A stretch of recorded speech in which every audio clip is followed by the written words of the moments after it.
Okay, this video is to go over the questions on the time to climb from the Unit 1 review Nearpod. All right, so we're going to start off with question number 1, which was the most straightforward question.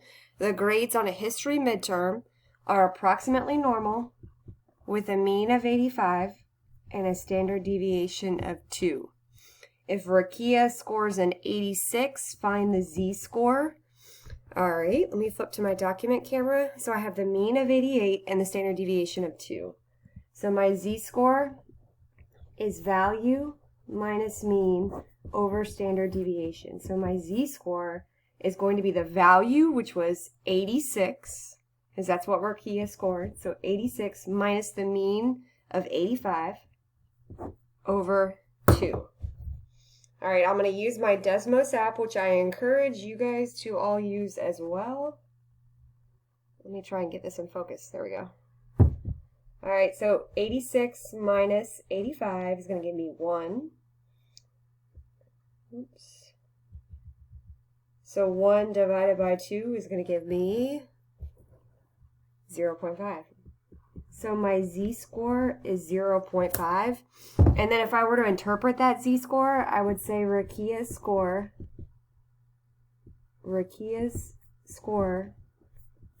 of 86 is 0.5 standard deviations above the mean of 85. Now we know this makes sense because z-scores are typically between -3 and 3, so this number makes sense. We also, the positive z-score is also tracks with our calculation because she scored above average, right? So it makes sense that her number was positive. All right, question number 2. The grades on a physics midterm at Covington are roughly normal with a mean, I'm writing this down, a mean of 72 and a standard deviation of 2. What is the probability that Matthew will score between a 70 and a 74 on the exam? All right, so since they gave us 2 values, we are going to have 2 z-scores. All right, we're going to calculate a z-score for each value. So let's start off with the higher value of 74. All right, so if we're calculating a z-score for that, we're going to do value, which is 74 minus 72 divided by 2. All right, so 74 minus 72 just gives me 2, and 2 divided by 2 is 1. So my z-score for the higher end is 1. Now let's do the lower end, 70. 70 minus the mean of 72 divided by 2 is actually going to give me a -1. So I could use the empirical rule to calculate an estimate. We know the empirical rule says that 68% of the data is between one standard deviation above and below the mean. So looking back at our answer choices, answer choice number 2 was the only one that made sense because it's the closest to 68. But let's go ahead and see where they got that actual number.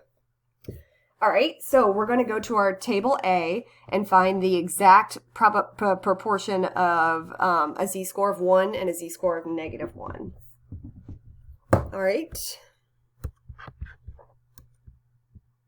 All right, so a z-score of 1.0 would be right here. So I'm going to put 0.8413 underneath our first z-score. And then a z-score of -1.0, it's going to be right here, 0.1587. Okay, so now that I have 2 numbers, what do I do with them to find the actual answer? Well, we know that our score of 74 is above the mean, right? So this is our line for 74. Our score of 70 is below the mean. These 2 numbers give me everything to the left of that value. So 0.8413 gives me everything to the left of the 74 in the curve. 0.1587 gives everything to the left of 70. Now, I want the difference between the 2 values, so I want what's shaded. So in order to calculate that, I'm going to take that 74 number and subtract out the non-shaded piece, which is the 70 number. So I'm going to do 0.8413 minus 0.1587. And that's going to give me my exact number.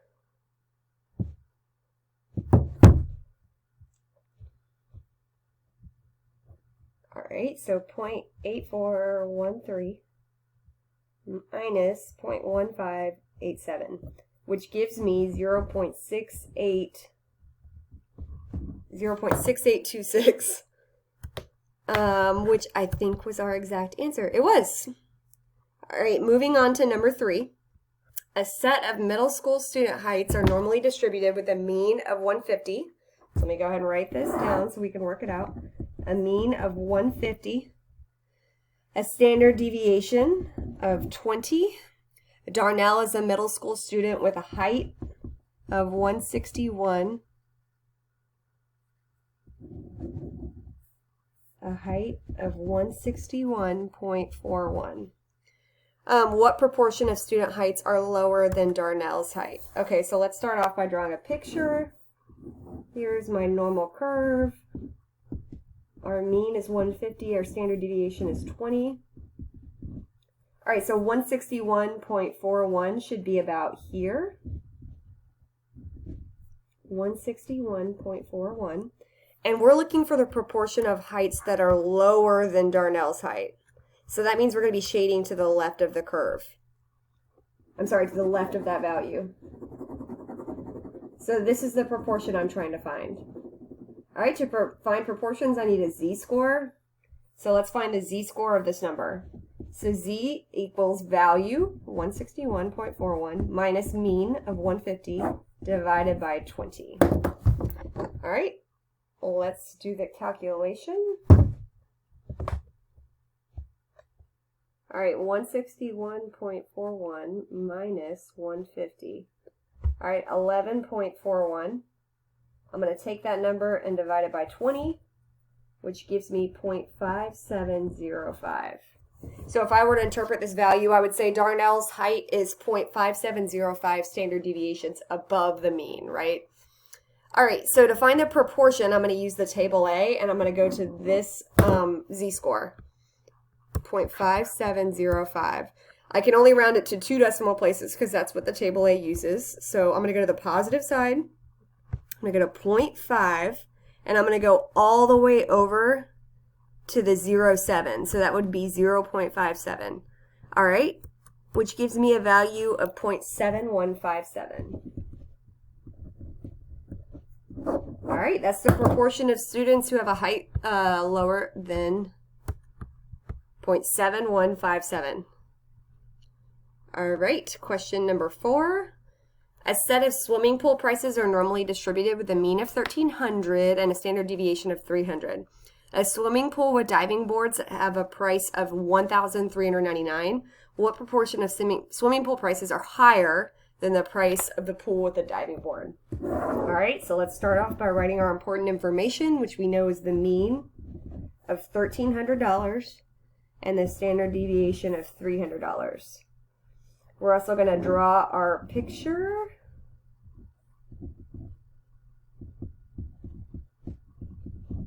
All right.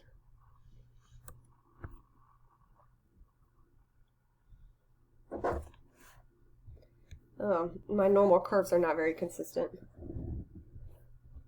All right, so this is 1,300. And then our value was $13.99. So we'll put that right there, $13.99. All right, we're looking for all the prices, the proportion of prices that are higher than the price of the swimming pool. So since we're looking for higher, we're actually going to shade to the right. All right, so to find proportions on a normal curve, we always calculate z-scores. So z is equal to the value minus the mean, all divided by the standard deviation. All right, so $13.99 minus $1,300 is going to give me 99. All right, and 99 divided by 300 should give me a z-score, which it does, 0.33. That z-score is reasonable because it's positive, and it's between -3 and 3. So we are good there. So let's go to table A and look up 0.33. All right, here's 0.3. I'm going to go over to the 0.03, so we get 0.6293. 0.6293. All right, remember table A tells us everything to the left. So I know everything to the left, this unshaded part is 0.6293, and that's not what we're looking for. We're looking for the shaded part. So to get the shaded part, I need to do 1 minus 0.6293.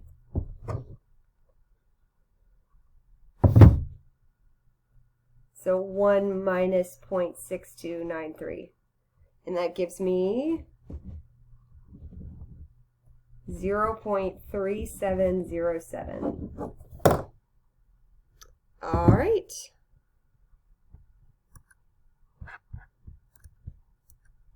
Yep, and that is our answer. Okay, 2 more questions. All right, example 5, the lifespan of a meerkat in a particular zoo is normally distributed. The average meerkat lives for 13.1 years and the standard deviation is 1.5 years.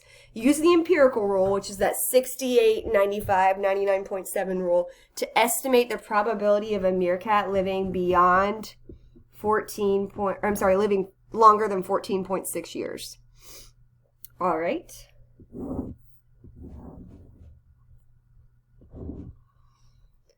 So let me go back. All right, we know our mean is 13.1, and we're going to actually add in the standard deviations because we're using the empirical rule. 68, 95, 99.7 rule. All right, so 1 standard deviation above the mean, I'm going to do